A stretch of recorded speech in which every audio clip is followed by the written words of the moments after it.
370, وہی آرٹیکل 370 جس کو ختم کرنے کی بات کر رہے ہیں نریندر مودی اور بی جے پی. لوگ یہ کہنے لگتے ہیں ہندوستانی کہ اس آرٹیکل 370 کو ریوزٹ کرنے کی ضرورت ہے. ہمیں 1952 کا شیخ عبداللہ اور نہرو کے درمیان جو پیکٹ یا معاہدہ تھا اس کی طرف جانے کی ضرورت ہے. ہندوستانی کامنٹیٹر یہ لکھنا شروع کر دیتے ہیں وقت زیادہ نہیں ہے. نیو یارک ٹائمز بھی کہنا شروع کر دیتا ہے کہ نریندر مودی کے لیے چیلنج ہے, وقت زیادہ نہیں ہے, اس صورتحال کا حل نکالنا ہوگا. انٹرنیشنل میڈیا اور ہندوستان کا میڈیا کہنے لگ جاتا ہے پاکستان ضرور انوالو ہوگا, مدد کرتا ہوگا, لیکن جو چیز ہم کشمیر میں دیکھ رہے ہیں یہ خالصتاً وہاں کی یوتھ کی, وہاں کی نوجوان نسل کی ایلینیشن ہے اور ہندوستان کو اس کا سیاسی حل نکالنا ہے. یہ وہ کرائسس ہے جو نریندر مودی اور اجیت دووال اور اجیت دووال ڈاکٹرائن کے سامنے اپنے آپ کو پریزنٹ کرتا ہے. اس کرائسس میں وہ مومنٹ بھی آتا ہے جب اقوام متحدہ کے ہیومن رائٹ کے جو ہائی کمشنر ہیں وہ ہندوستان کو ایڈریس کر کے یہ کہتے ہیں Human rights violations will not disappear if a government blocks access to international observers. On the contrary, efforts to duck or refuse legitimate scrutiny raise an obvious question. What precisely are you hiding from us? اگر اڑی پہ حملے, اڑی attack سے پہلے اگر focus تھا کشمیر کی political situation پہ, وہاں ہیومن رائٹ وائلیشن پہ, وہاں کے کرائسس پہ, اور بات ہو رہی تھی کہ کشمیر کا حل ڈھونڈنے کی ضرورت ہے, پولیٹیکل ڈائلاگ کی ضرورت ہے, ڈسکشن کی ضرورت ہے, ایلینیٹڈ یوتھ کو اندر لانے کی ضرورت ہے, آرٹیکل 370 کی بات ہو رہی تھی, تو اب دنیا کے میڈیا میں اور خاص کر کے ہندوستان کے میڈیا میں یہ ایشو ٹوٹلی ڈسپلیس ہو گیا ہے. اب وہاں پہ بات ہو رہی ہے ہندوستان اور پاکستان کے درمیان ممکنہ جنگ کی, اس کی تباہ کاری کی, پاکستان کو سبق سکھانے کے لیے کراس بارڈر ریڈز ہونے چاہیے, سرجیکل سٹرائکس ہونی چاہیے. ایسا ہو سکتا ہے کہ نہیں ہو سکتا ہے, کانگریس میں کیا کیا جائے گا, یہ تمام ڈسکشن ہو رہی ہے. یہ وہ بنیادی مقصد تھا جو اجیت دووال اور نریندر مودی حاصل کرنا چاہتے تھے, یہ انہوں نے حاصل کر لیا ہے. اور ہندوستان کی پولیٹیکل اسٹیبلشمنٹ کے جو بلو وائٹ بوائے ہیں, پوسٹر بوائے ہیں, جناب ارناب گوسوامی صاحب جو ایڈیٹر ان چیف ہیں, ٹائمز ناؤ کے لیڈ اینکر بھی ہیں, ان کو ذرا سنیں آپ. Pakistan will not learn a lesson till we hammer them into submission. We must hammer Pakistan either politically, diplomatically or militarily into submission. This is the best thinking of the Indian political establishment. پھر سنیں. Pakistan will not learn a lesson till we hammer them into submission. We must hammer Pakistan either politically, diplomatically or militarily into submission. اور آج جو جنون ہے, جو پاگل پن ہے, جو انتہا پسندی ہے, اس کے بھوت اس وقت ہندوستان کے میڈیا پہ ننگے ہو کے ناچ رہے ہیں. اور اس کی اگزامپل یا مثال یہ ہے کہ پاکستان کے وزیر اعظم جناب نواز شریف صاحب کے سر کی قیمت لگائی جا رہی ہے.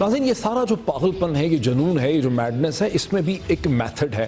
بات تو یہ کی جا رہی ہے کہ پاکستان کے خلاف سرجیکل سٹرائکس ہوں, پاکستان کے خلاف کولڈ اسٹارٹ ڈاکٹرائن ہو, لیکن ہندوستان کے تمام جو ڈیسیجن میکر ہیں, جس میں وزیر اعظم ہے, ان کا پی ایم او ہے, ان کا فارن آفس ہے, جو ملٹری کمانڈ ہے, خود ارناب گوسوامی ہے, سب جانتے ہیں کہ ہندوستان بڑا ضرور ہے, اس کی افواج ضرور بڑی ہوں گی, حجم بڑا ہے, لیکن گراؤنڈ پہ ہندوستان کو اتنا طاقت کا توازن ہندوستان کے فیور میں ابھی تک نہیں ہے, اتنا ملٹری امبیلنس نہیں ہے کہ ہندوستان اپنی مرضی کی, اپنے نتائج یا اہداف حاصل کرنے کی جنگ پاکستان پہ امپوز کر سکے.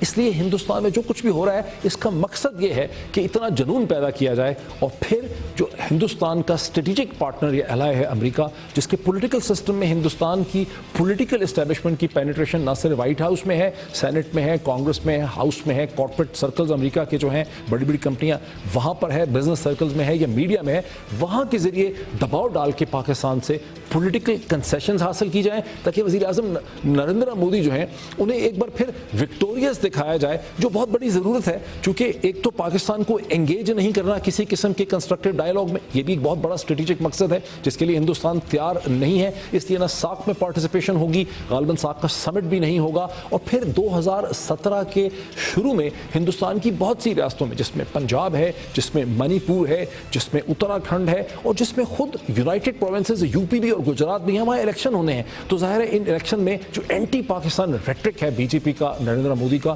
وہ بڑا کارآمد ثابت ہوگا. انہیں ٹینشنز کو بڑھایا جائے گا اور فائنل ریزولوشن جو ہے وہ امریکہ ہی کے ذریعے حاصل کرنے کی کوشش کی جائے گی. اس لیے کل جو تقریر سشما سوارت صاحبہ ہندوستان کی فارن منسٹر کریں گی اقوام متحدہ کی جنرل اسمبلی میں, وہ بڑی اہم ہوگی, کیونکہ اب تک کا جتنا رد عمل آیا ہے انٹرنیشنل, اس کو دیکھ کے ان کے کی پوائنٹس جو ہیں انہیں ریوائز کیا جائے گا, اور ضرورت ہوگی کہ پاکستان کا فارن آفس اور میڈیا اس کو پک اپ کرے اور پھر اس کو ریسپونڈ کرے. اب بریک لیتے ہیں اور بریک کے بعد دیکھتے ہیں کہ جن سرجیکل اسٹرائکس کی بار بار بات کی جا رہی ہے اس کی کوئی کیپیسٹی بھی انڈیا میں ہے کہ نہیں. After the break.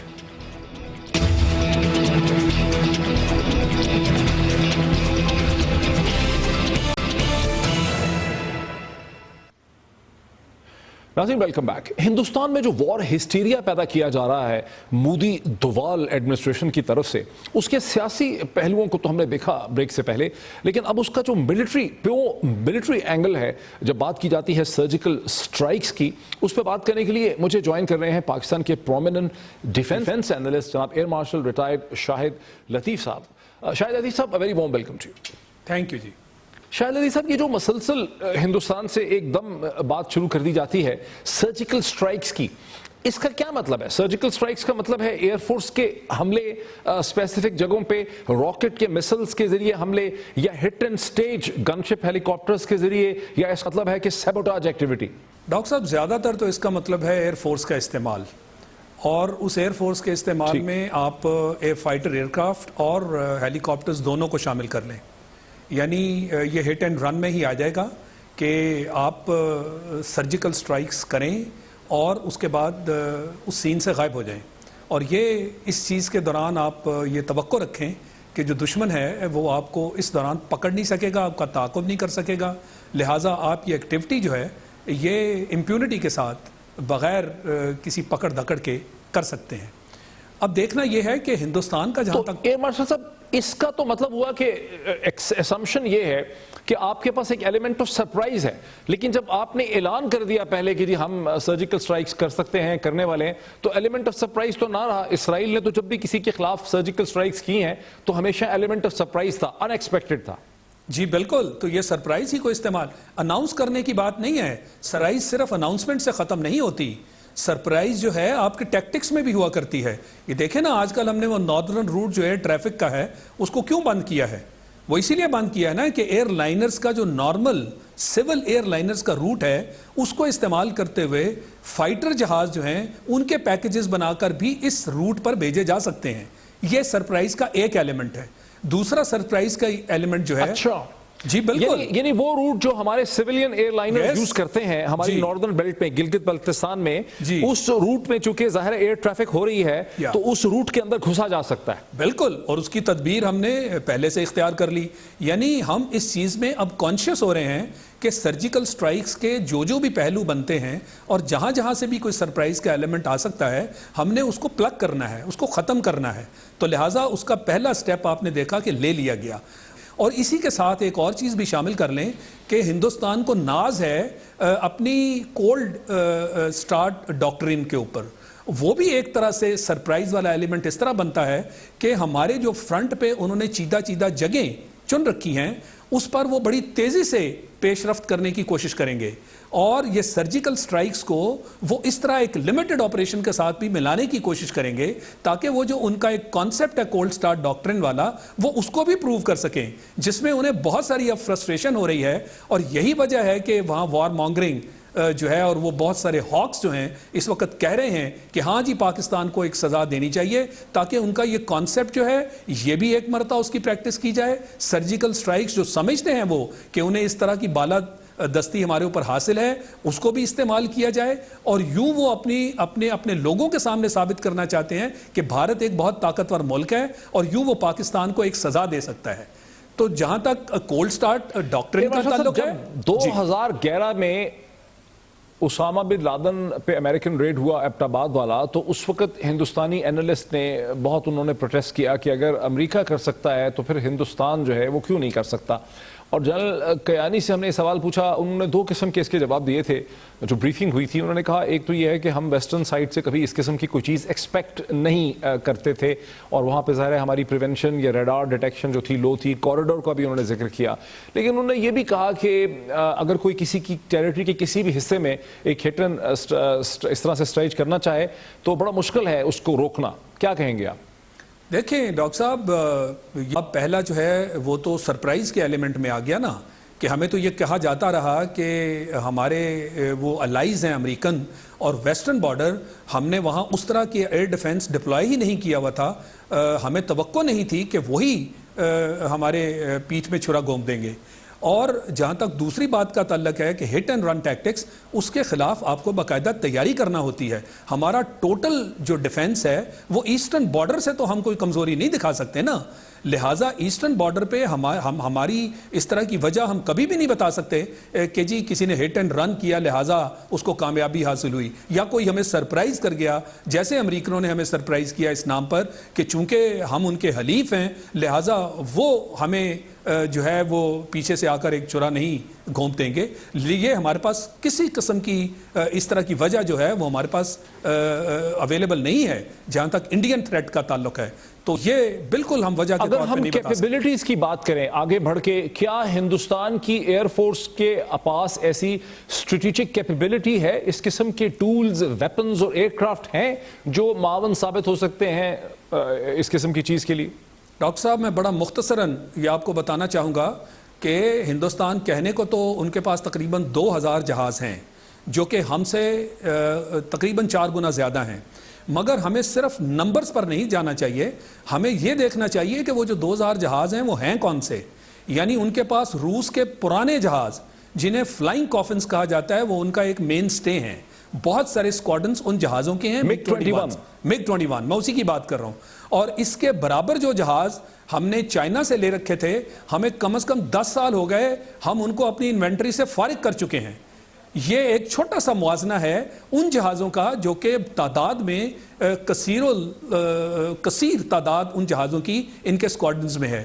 ان کے اپنے رائٹرز جو ہیں, جو ملٹری اسٹریٹجسٹ اور جو ملٹری اینالسٹ ہیں, وہ خود لکھ رہے ہیں کہ بھارت نے اس کا جو ماڈرنائزیشن پروگرام تھا اس میں بہت ہی سست رفتاری جو ہے وہ دکھائی ہے, اور وہ بار بار تنقید کر رہے ہیں. وہ تو اکانومسٹ کی ایک بڑی ڈیٹیل رپورٹ 1 یا 2 دن پہلے آئی ہے جس میں انہوں نے کہا کہ ہندوستان کی ملٹری کا جو سائز ہے برون بہت بڑا ہو گیا ہے لیکن برین اس کا بڑا نہیں ہے. اس کی تینوں سروسز کی آپس میں انٹر کنیکٹیوٹی نہیں ہے, منسٹری آف ڈیفنس کی اور ملٹری کی کنیکٹیوٹی نہیں ہے, پالیٹکس بہت زیادہ ہے فوج کے اندر, کرپشن بہت زیادہ ہے, انکمپٹنس, انیفیشنسی, یہ تمام چیزیں اکانومسٹ کی رپورٹ میں. لیکن مین اسٹے ان کا کیا ہے؟ مگ 27 ہے اس وقت؟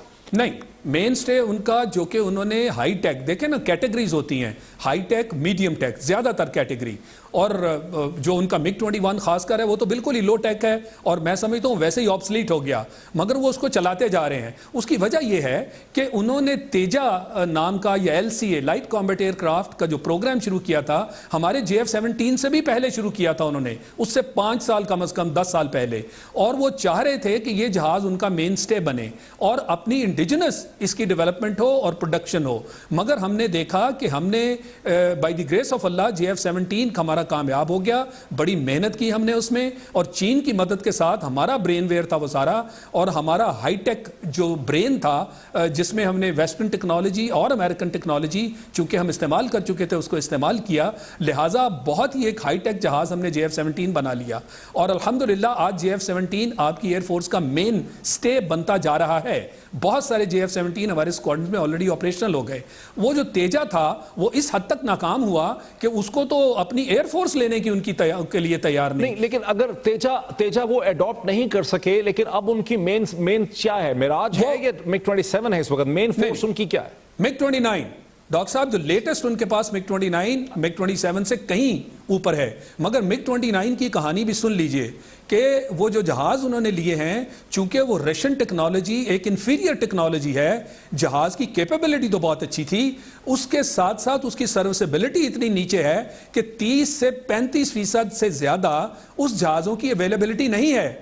جبکہ میں آپ کو ریفرنس فگر ایک بتا دوں کہ پاکستان ایئر فورس میں اگر 90% سے کسی بھی ویپن سسٹم کی سروسیبلٹی آئے تو جواب طلبی ہوتی ہے, الارمز کریٹ ہوتے ہیں. یہ ہے کمپیریزن کیپیبلٹی کا اور یہ ہے کمپیریزن اس کی ٹیکنالوجی کا جس کے تحت یعنی ان کی سروسیبلٹی اس وقت 30 سے 35% ہے.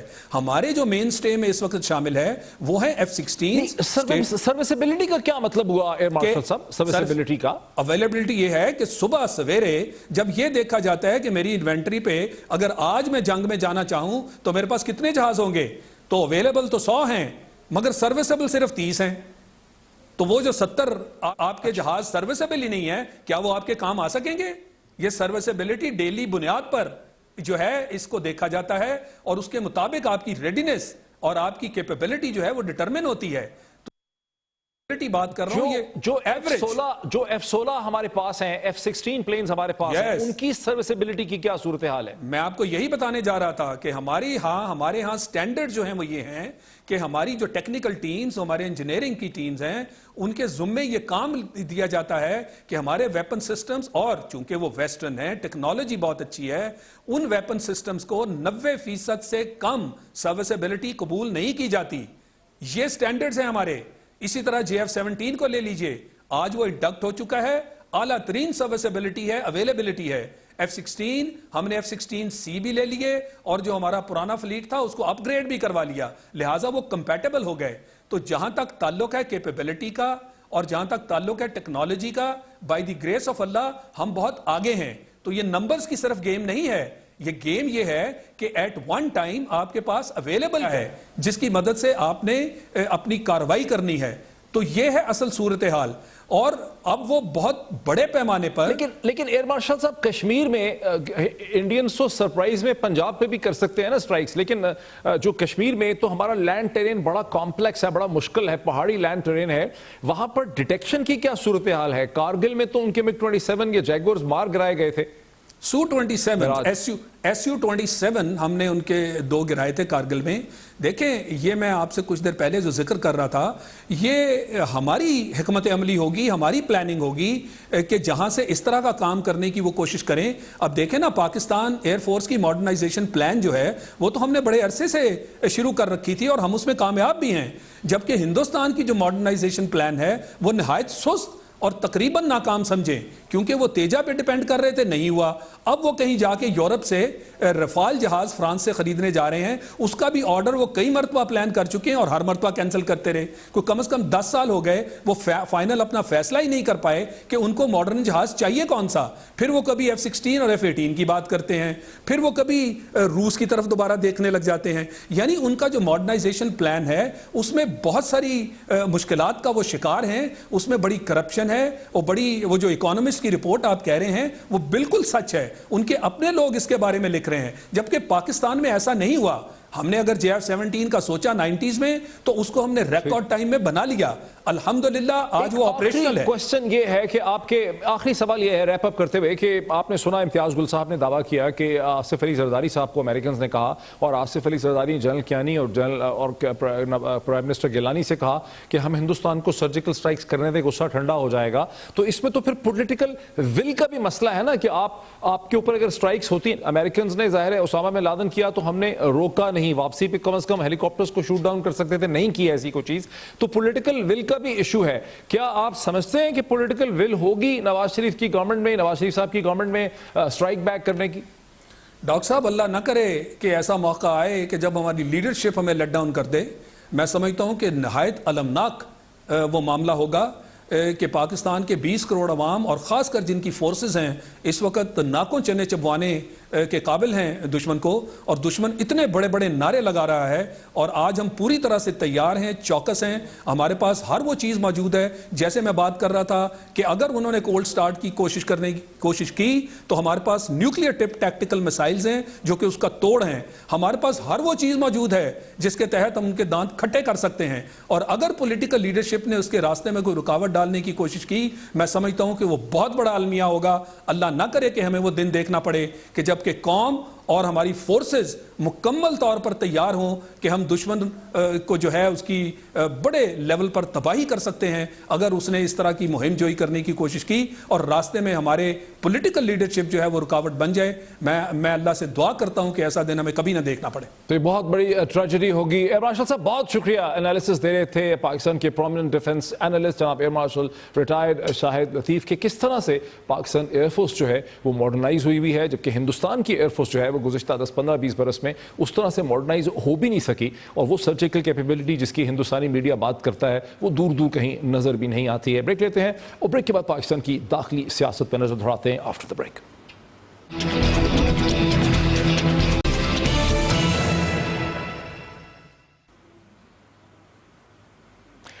ناظرین ویلکم بیک. چلتے ہیں پاکستان کی داخلی سیاست کی طرف, اور پاکستان کے ممتاز تجزیہ کار کالم نویس جناب حسن نثار صاحب مجھے جوائن کر رہے ہیں, جنہیں کئی دفعہ حسن نثار صاحب کو لوگ پاکستان کا the angry man of Pakistani media بھی کہتے ہیں. حسن نثار صاحب very warm welcome to you. بہت مہربانی ڈاکٹر صاحب, تھینک یو ویری مچ. جی سر, یہ لوگ آپ کو جو اینگری مین سمجھتے ہیں, that angry man of the Pakistani media, اس کی کیا وجہ ہے؟ ڈاکٹر صاحب آپ کو یاد ہوگا ہم انگلینڈ اور جرمنی میں کچھ دیر اکٹھے رہے تھے, یاد ہے آپ جی جی جی جی ٹریول کر رہے تھے ہم لوگ. ٹھیک ہے, ٹریول کر رہے تھے تو آپ نے مجھے کتنا ان پلیزنٹ پایا یا کتنا اینگر آپ نے دیکھا مجھ میں؟ آئی ایم شیور نہیں, اس وقت تو نہیں دیکھا. کوئی ایسی بات نہیں. اچھا, تب بھی جب ان منحوسوں کا ذکر ہوتا ہے تو تب بھی میں اتنا ہی اینگری ہوتا تھا, ذاتی زندگی میں نہیں ہے. جب مجھے یو این کی رپورٹ دکھائی دے گی کہ پاکستان نصابی اعتبار سے, تعلیم کے نصاب کے اعتبار سے مہذب دنیا سے 60 سال پیچھے ہے, اور صدر جو بیٹھا ہے ادھر قصر صدارت پہ جس کی آؤٹ پٹ 0 بھی نہیں ہے, اور وہ کہے گا ہم نظریہ پاکستان نصاب میں گھسیڑیں گے, دنیا سے 60 سال پیچھے, تو ڈاکٹر صاحب کسی بھی سینسٹیو آدمی کا خون کھولے گا جب اسے پتہ لگے گا کہ اتنے کروڑ لوگ اس کے ہم وطن جو ہیں, ایک طرف پنامے اور بہاماز ہیں اور اتنے کروڑ خط غربت میں ہیں. خون کھولے گا. صفحے ماتم پہ مجرے نہیں ہوتے, وہاں آنسو بہائے جاتے ہیں. جب آپ کو گالی دیتا ہے, میں سمجھ گیا آپ کا موقف. ذرا اس سیاست پہ جو اتنی پریشان کرتی ہے, عمران خان صاحب جو تنہا رائبرنڈ مارچ کرنے چلے ہیں اور سارا میڈیا کہتا ہے کہ وہ اکیلے ہیں, آپ یہ کتنا بڑا چیلنج نواز شریف صاحب کے لیے کھڑا کر رہے ہیں؟ پوری دنیا میں, پوری دنیا کی تاریخ میں دیکھ لیں آپ, یہ کچھ لوگ تاریخی حقائق کے غلام ہوتے ہیں. وہ ہوتے ہیں ہم آپ جیسے آرڈنری لوگ. کچھ لوگ ہوتے ہیں جو تاریخی حقائق کو تبدیل کرنے کی, زمینی حقائق کو, تاریخی نہیں, زمینی حقائق کو, ہم اس کے غلام ہوتے ہیں. کچھ اس کے خلاف لڑتے ہیں, وہ اسپارٹیکس کی طرح بھلے ٹیپو کی طرح مارے جائیں, سراج الدولہ کی طرح مارے جائیں, کامیابی ناکامی اور نہیں. وہ واحد آدمی ہے جو اس ملک میں سچائی کی لڑائی لڑ رہا ہے. وہ اکیلا عمران خان اگر نہ ہوتا تو پاناما کی برسی ہو گئی ہوتی اب تک. اس کا یہ بہت بڑا کریڈٹ ہے. یہ جب بے شرمی, بے حیائی اور بے حسی کی چادر دھند کی طرح چھا جائے نا, تو پھر اسی طرح کی لوگ جھکتے مارا کرتے ہیں. میں اور اکیلا ہونا کیا ہوتا ہے, تاریخ میں بہت سے لوگ تھے اکیلے رہ گئے لیکن انہوں نے اپنے سٹینڈ. اور ایک اور بات میں لیٹ می ایڈ, اس کا کروڑوں کے حساب سے بے شمار اس کا ووٹ ہے. 1000 سے 1,500 کی لیڈ سے یہ ضمنی انتخاب جیت رہے ہیں. ان کو ڈوب مرنا چاہیے. 8 سال سے پنجاب کی گردن پہ سوار ہیں, اور وہ بچی جو ہرائی گئی ہے زبردستی, وہ پتہ عاشق جٹ صاحب یا کون صاحب تھے, وہ جن کی بیٹی تھی, آکسفورڈ کی پڑھی ہوئی بچی. یہ جو تو یہ کس کا ووٹ ہے؟ عمران خان صاحب کی پارٹی میں جو پھوٹ پڑی ہے, وہاں پہ جو ایک لڑائی جھگڑا چل رہا ہے, وہ کیسے اثر انداز ہوتا ہے ان کی طاقت کے اوپر؟ دیکھیں بات سنیں, پارٹی, مردہ پارٹیوں میں جن کے اندر کچھ نہیں ہوتا, ان میں ڈسپلن بہت ہوتا ہے. اب میں اور آپ اگر اکٹھے دو ہم جا رہے ہوں گے تو ہمارے اندر ڈسپلن نہیں ہونا تو کیا ہونا ہے؟ جب موب ہوگا, اوپر سے پھر ماشاءاللہ ان پڑھ بھی ہوگا, اور ان پڑھ ہونے کی وجہ سے جذباتی بھی ہوگا, جذباتی کی وجہ سے جہالت, جہالت کی وجہ سے جذباتیت. یہ ایک وشیس سائیکل ہے جس میں لوگ پھنسے ہوئے ہیں. کوئی رائبلریز ہیں, لیگ پولنگ ہے. میں جو کہتا ہوں مدتوں سے کہ پاکستان کا بحران اقتصادیات نہیں, برباد ہوتی ہوئی اخلاقیات کا ہے. ہم تو 4 نہیں اکٹھے بیٹھ سکتے, ہم تو ایک گلی میں اکٹھے نہیں ہیں. لیکن طبقاتی رولا اور ہے آپ کا, فرقہ واریت کا رولا اور ہے. تو اس قسم کی کشمکش نہیں ہو رہی نا جس قسم کی پی ٹی آئی میں ہوتی ہے. نہیں نہیں نہیں نہیں ڈاکٹر صاحب, آپ زیادتی کر رہے ہیں یا آپ بھول رہے ہیں. عمر میری ہے چیزیں بھولنے کی, بھول آپ رہے ہیں. آپ تو ماشاءاللہ you young enough to remember everything. بھائی جہاں خواجہ آصف اور یہ کیا اپنا نثار علی خان صاحب, they are not even on talking terms. ان کے اندر بھی گٹے گٹے کھینچے جاتے ہیں, جوڑ توڑ ہیرا پھیری سب چلتی ہے. لیکن چونکہ یہاں بہت زیادہ خوفناک قسم کی بنیادی طور پہ آمریت ہے, خوفناک بھیانک آمریت ہے خاندان کی. That way it's not a political party, یہ فیشسٹ قسم کے لوگ ہیں. کسی کو دان دیں نہ دیں, لڑکا کے انہوں نے بندے, اب بیٹھی ہے بیچاری تہمینہ دولتانہ, اس سے زیادہ ہونی ہے کسی کی قربانی, کھڑے لگا کے رکھا ہوا ہے نا, بول سکتی ہے. یہ عرض کریں, یہ بتائیے کہ جو باقی 3-4 جماعتیں ہیں جو شروع میں ساتھ کھڑی تھیں عمران خان کے, جس میں جماعت اسلامی ہے, پیپلز پارٹی ہے, اس وقت ایم کیو ایم بھی سامنے آتی تھی, پھر ڈاکٹر طاہر القادری صاحب پی ایم ایل کیو, یہ سب, ان سب کے اس موقع پہ کیا مفادات نظر آتے ہیں آپ کو؟ نہیں, ان کے دیکھیں بات سنیں, ان کے مفادات تو کیا ہونے ہیں, ایک ہمت چاہیے. دیکھیں میں آپ اور چند اور دوست ہم ایک سفر پہ نکلتے ہیں, ہم نے فلاں پہاڑ کی چوٹی سر کرنی, میں کمزور ہوں, میں 1.5 کلومیٹر کے بعد رہ گیا, آپ مجھ سے ذرا بہتر تھے, آپ 2 چلے گئے, جو آپ سے زیادہ تگڑا ہے وہ 3 چلا گیا, وہ باقی مرمرا گئے رستے میں, ایک آدھ ٹاپ پہ پہنچ کے اس نے جھنڈا گاڑ دیا. اب اپنے سٹیمنے کی بات ہے, اپنی سوچ کی بات ہے, اپنا مائنڈ سیٹ ہے, اپنی پریورٹیز ہیں.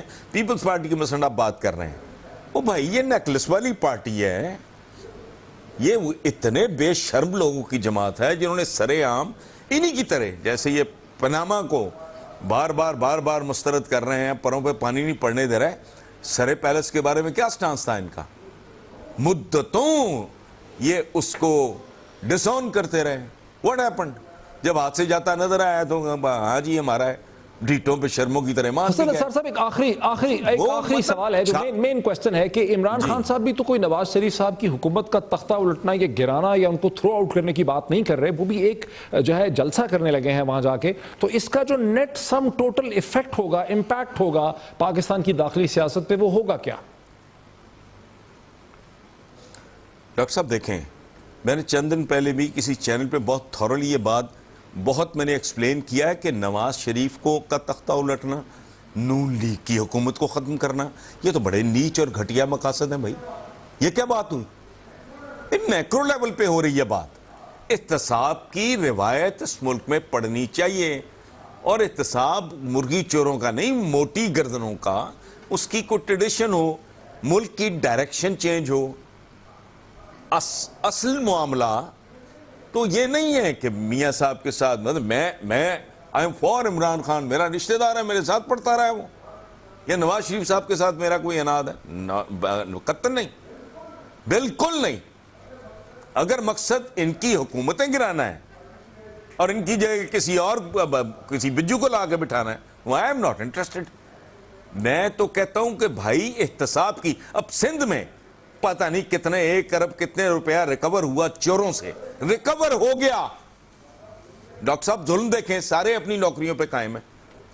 یعنی آپ نے مجھے بطور چور پکڑ بھی لیا, مجھ سے مال مسروقہ بھی ڈاکٹر صاحب آپ نے برآمد کر لیا, اور پھر مجھے کہا کہ اچھا پلیز کنٹینیو.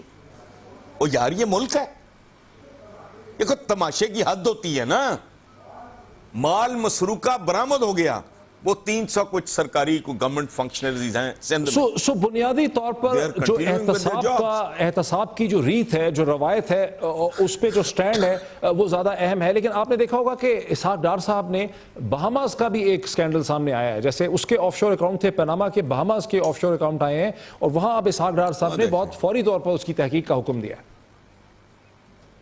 ایک منٹ ڈاکٹر صاحب, آپ اتنے بھولے ہیں, یہ گلیوں سے اٹھ کے یہاں تک پہنچے ہوئے لوگ ہیں, ان سے زیادہ کاریگر کون ہونا ہے.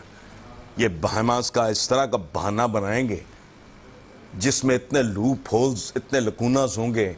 کل وہ کہیں گے ہم نے جیسے بہاماس کا کیا تھا وہی ماڈل ہے، اسی طرح پاناماز کا بھی کر لیتے ہیں تاکہ ان کو سیف ایگزٹ مل جائے. سمپل. یہ واردات کر رہے ہیں.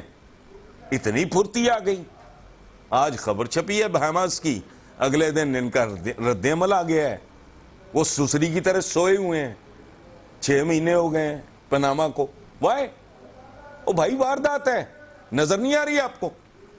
یہ اس کو اس طرح انجینئر کریں گے کہ اس کا ایک ماڈل بنا کے کہیں گے جی اسی پیٹرن پہ پاناماز کا بھی کر لیں. یہ تو ہم نے پہلے کیا ہے، پریزیڈنٹ موجود ہے، فلانا ایٹم کانا ہے. حد ہو گئی. یہ تو ننگی چٹی واردات ہے.